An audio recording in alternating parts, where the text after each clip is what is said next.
Hello दोस्तों, मैं नाम राजेश नेगी और एक बार मेरे यूट्यूब चैनल फिर से आपका स्वागत है। आज हम पढ़ेंगे बीएससी थर्ड ईयर की फिजिकल केमिस्ट्री का एक और main topic Planck radiation law के बारे में या प्लांक विकिरण नियम के बारे में। तो शुरू करते हैं। ब्लैक बॉडी रेडिएशन के स्पेक्ट्रम को समझने के लिए एम प्लांक ने साल 1900 में एक नियम दिया था जिसे प्लांक विकिरण नियम या प्लांक हाइपोथेसिस के नाम से भी जाना जाता है।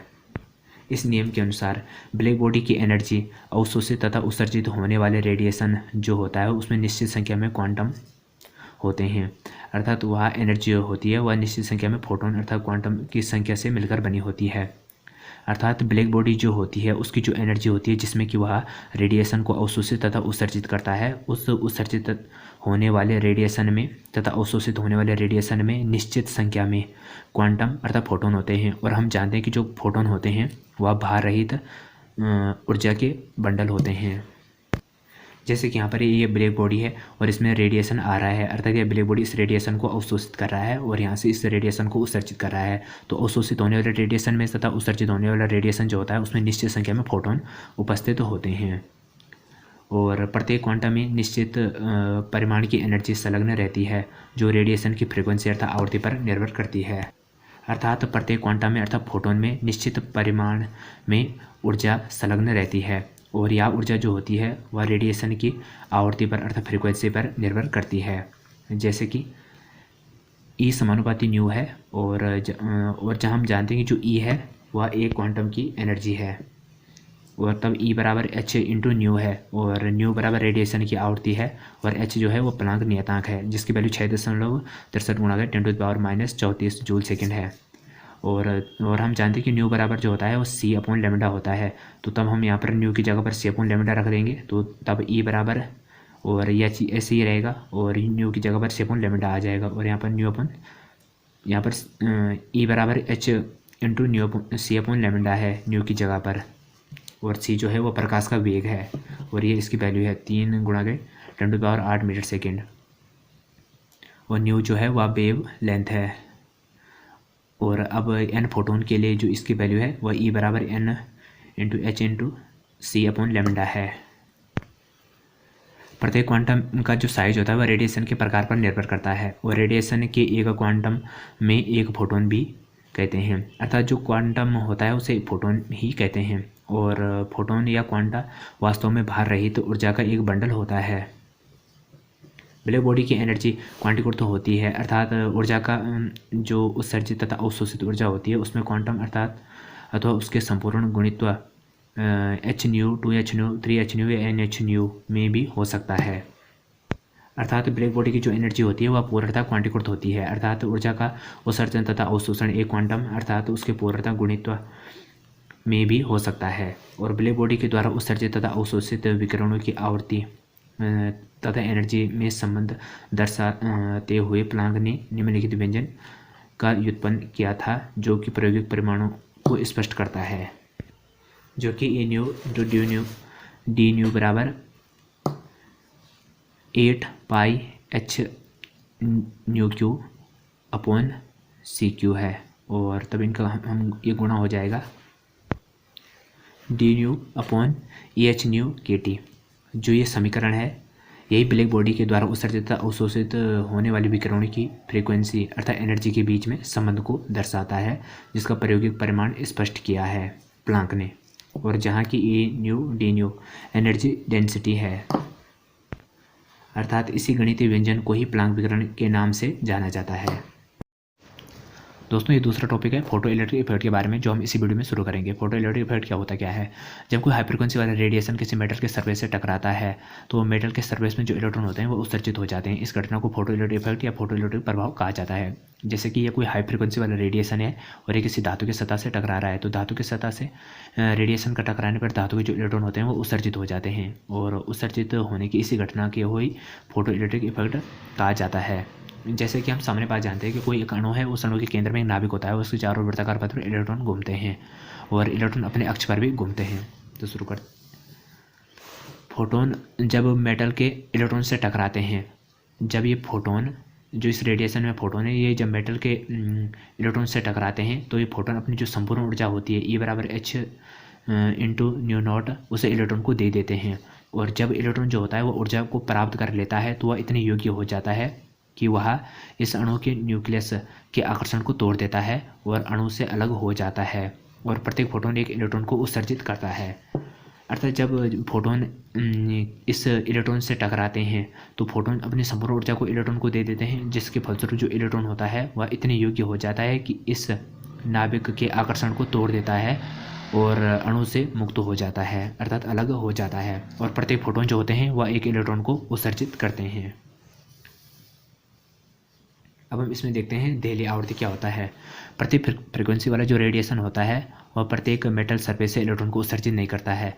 अर्थात प्रत्येक आवृत्ति वाला जो रेडिएशन होता है वह किसी धातु की सतह से इलेक्ट्रॉन को उत्सर्जित नहीं कर सकता है।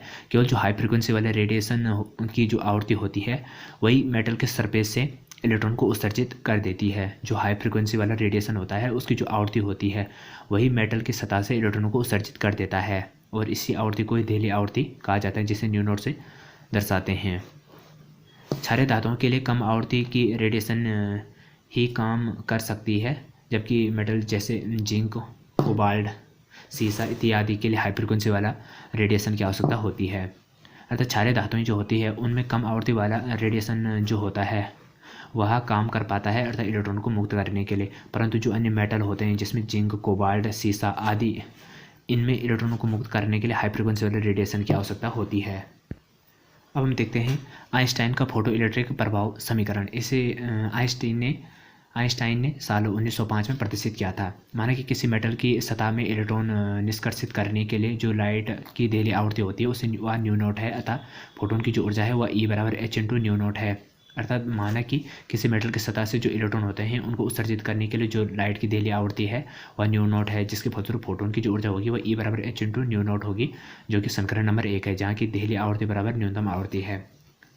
धातु की सतह पर पड़ने वाला रेडिएशन की जो आवृत्ति है वह न्यू है। माना कि किसी धातु की सतह पर पड़ने वाला जो रेडिएशन है उसकी जो आवृत्ति है वह न्यू है और देहली आवृत्ति जो है वह न्यू नॉट से अधिक है। जो देहली आवृत्ति है वह न्यू नॉट से अधिक है, अतः धातु की सतह पर पड़ने वाले रेडिएशन की जो आवृत्ति है वह न्यू है, जो कि देहली आवृत्ति न्यू नॉट से अधिक है, जिसके फलस्वरूप इस प्रकार न्यू आवृत्ति वाला रेडिएशन इलेक्ट्रॉनों को उसके निष्कर्षण के लिए आवश्यक ऊर्जा से अधिक ऊर्जा की आवश्यकता होगी, जिसके फलस्वरूप इस न्यू आवृत्ति वाले रेडिएशन को इलेक्ट्रॉनों को किसी धातु की सतह से निष्कर्षित करने के लिए आवश्यकता से अधिक ऊर्जा की आवश्यकता होगी और इस ऊर्जा को H न्यू नॉट ऊर्जा को इलेक्ट्रॉन के निष्कर्षण में कम आ जाएगी।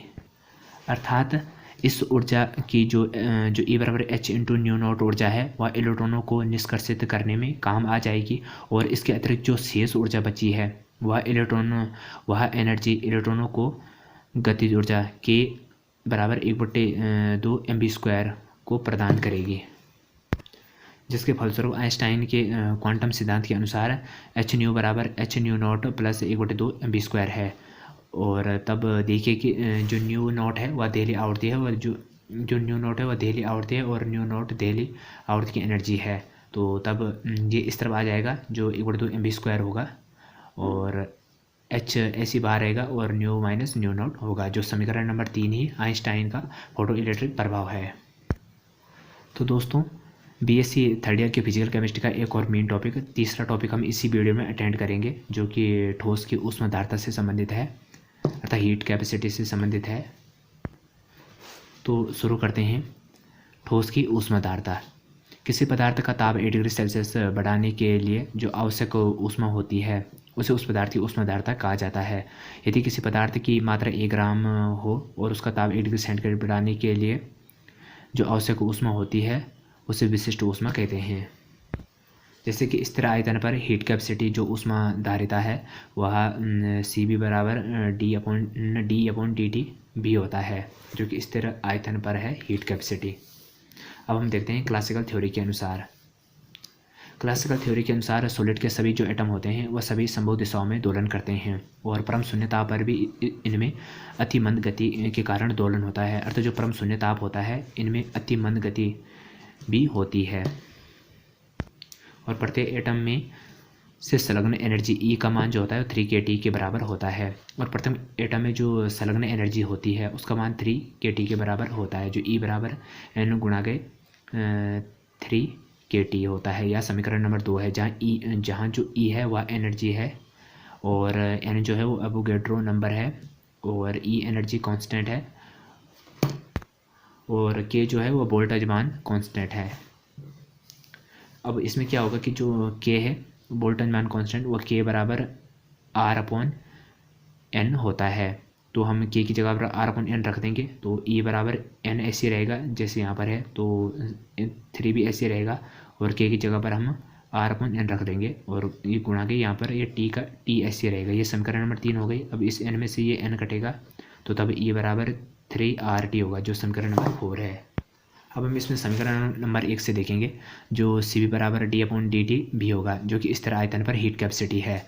तो हम E की वैल्यू जो पीछे है, जो E की वैल्यू पीछे है, E बराबर 3RT, उसमें हम इसकी जगह पर रख देंगे। तो C बराबर D ऐसे बाहर रहेगा, और 3RT, और DT में से DT कटा, और क्या बचा, CV बराबर 3R, और यहाँ 5.97 कैलोरी परमाणु हीट कैपेसिटी है। अतः सॉलिड पदार्थ के लिए प्रति ग्राम परमाणु हीट कैपेसिटी जो होता है उसकी वैल्यू 6 होती है, और यह वैल्यू ड्यूल लॉग और पेटिंग द्वारा प्राप्त प्रायोगिक मान के बराबर होती है। अब हम देखते हैं इसमें ठोसों की ऊष्माधारिता का क्वांटम सिद्धांत आइंस्टीन के समीकरण के द्वारा। ठोस तत्वों की हीट कैपेसिटी में ताप के साथ परिवर्तन का समीकरण आइंस्टाइन ने साल 1907 में क्वांटम थ्योरी के आधार पर दिया था। अर्थात ठोस पदार्थों की जो हीट कैपेसिटी होती है ऊष्माधारिता, उसमें परिवर्तन के साथ स्पष्टीकरण आइंस्टीन ने साल 1907 में क्वांटम थ्योरी के आधार पर दिया था। आइंस्टीन ने परमाणु दोलन से संलग्न कंपन ऊर्जा का परिकल्पना करने के लिए क्वांटम सिद्धांत का उपयोग किया, और 1 ग्राम परमाणु ठोस तत्वों में संलग्न जो ऊर्जा होती है वो E बराबर 3N और H/ν/E H/ν/kT, यह समीकरण।